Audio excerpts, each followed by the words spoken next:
Hey everyone, thanks for joining us. We wanted to give a warm welcome to our new subscribers from Reddit.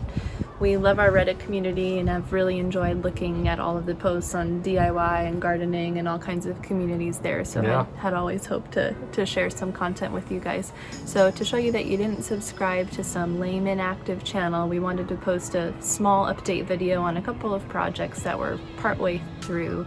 We don't have a ton of really exciting finished results right now, but just wanted to give a teaser for a couple of things that are sort of in progress right now and show you what our plans are for coming up this next week. So hope you enjoy. Thanks for checking it out. Yeah, thank you for tagging along. I have some potatoes here that I am working on preparing to put in the ground. We got these from the grocery store a few weeks ago, never used them, and I've cut them into pieces with at least a few eyes per piece. And I'm going to leave them out for a couple of days so that this exposed edge that I cut can kind of scab over, which makes them less likely to rot in the ground. So in a couple of days we'll have these ready to plant, and I will show you that when they are ready. So I'm planting potatoes. I am breaking the rules and I'm planting grocery store bought potatoes.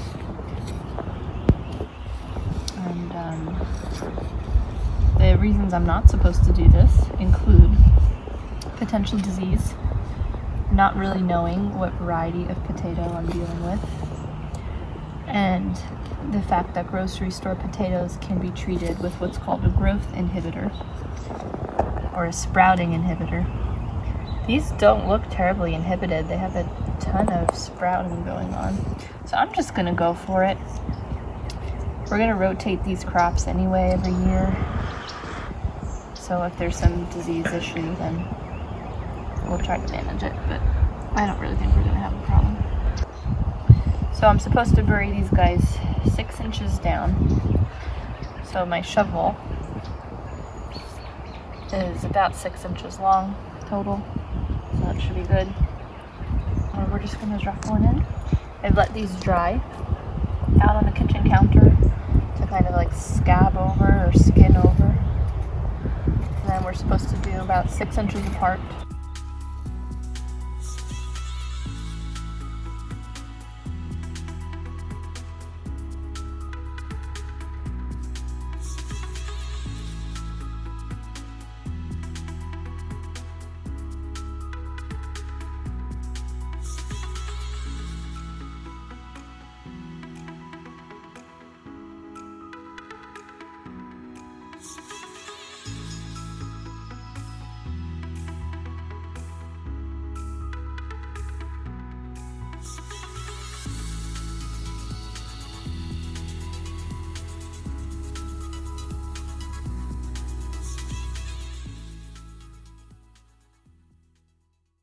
Today we're going to be working on transplanting or planting up some of our seedlings into bigger pots. I noticed all of their roots are starting to kind of sprout down into the tray that's holding the water underneath them. So I'm figuring that's their way of telling us that they need a little more room to grow at this point.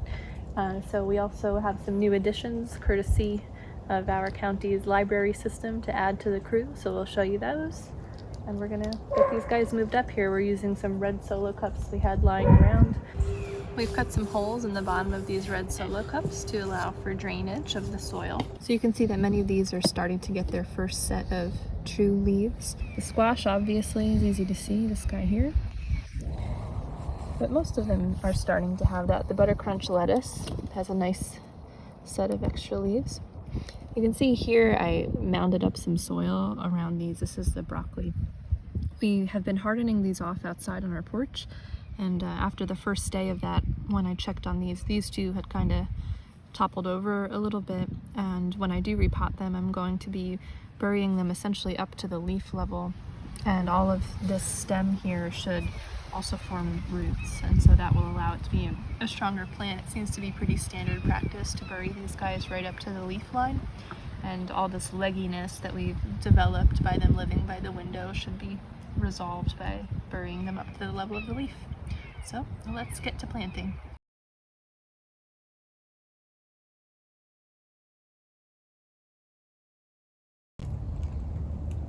So looking at the label here, this is 0.11, 0.07, 0.11.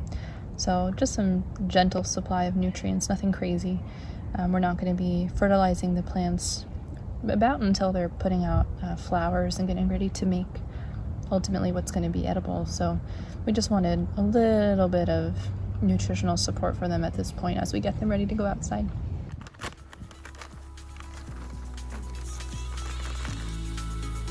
Okay.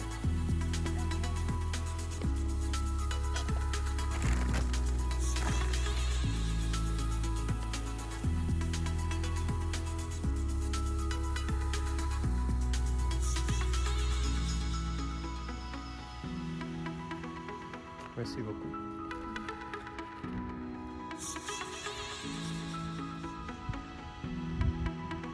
Here's our transplanted bok choy.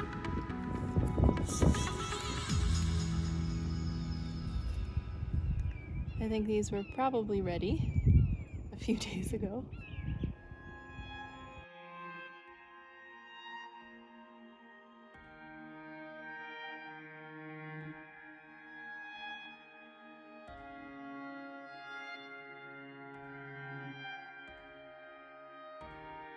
These are our new additions. Let me turn it so that it is readable. These are striped Roman tomatoes that we got from an event held by the extension office, supplying some seedlings and seeds and things. So we're gonna plant these with our other tomatoes. They looked pretty cool. I've never seen this variety in the store before, so I'm pretty excited to see. The lady who raised the seedlings said they were her favorite kinds of tomatoes, so I have high hopes if we can keep them alive.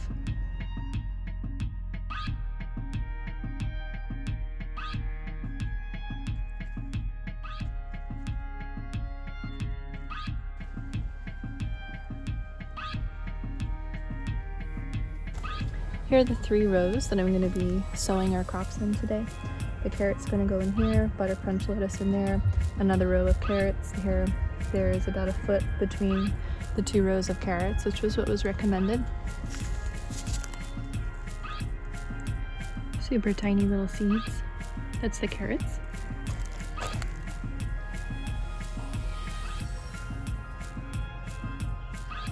Carrots are in. We're going to put the butter crunch lettuce in the last row left in the middle here.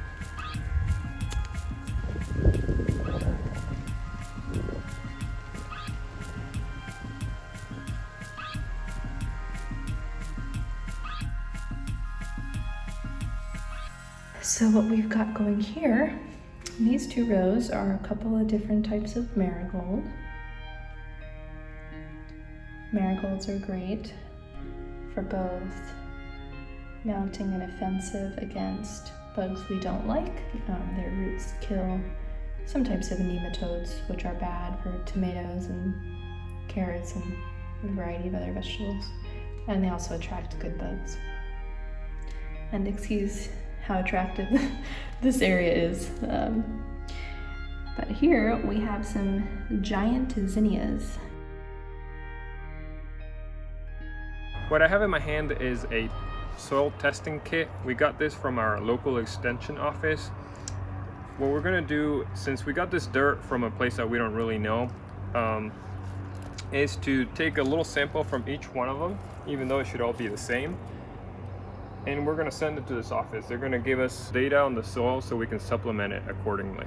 So what are the instructions to collect the soil? What are we supposed to do? I'll read you the instructions that they put on the envelope.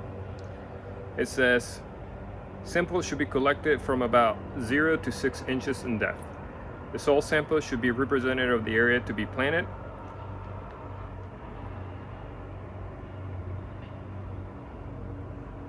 It doesn't say anything else. Okay. The other one says, soil testing is the #1 best management practice. Okay. Don't guess, soil test. Okay guys, don't guess, soil test. I'm gonna use dirt from about surface level to 6 inches. I'm gonna mix it in a red solo cup, 1 from each little bed. Mix it all together and put it in the sample bag to the level that they recommend filling it to. Okay. Bed 1, done. Perfect.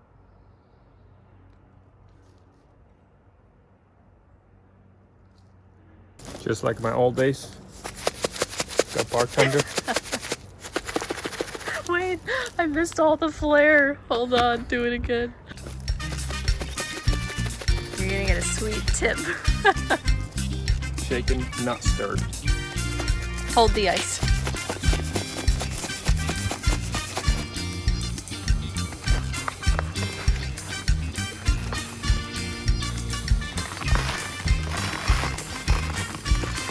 So we're gonna fill this out and we're gonna mail it in to the UF soil testing lab, and we're gonna get some information back.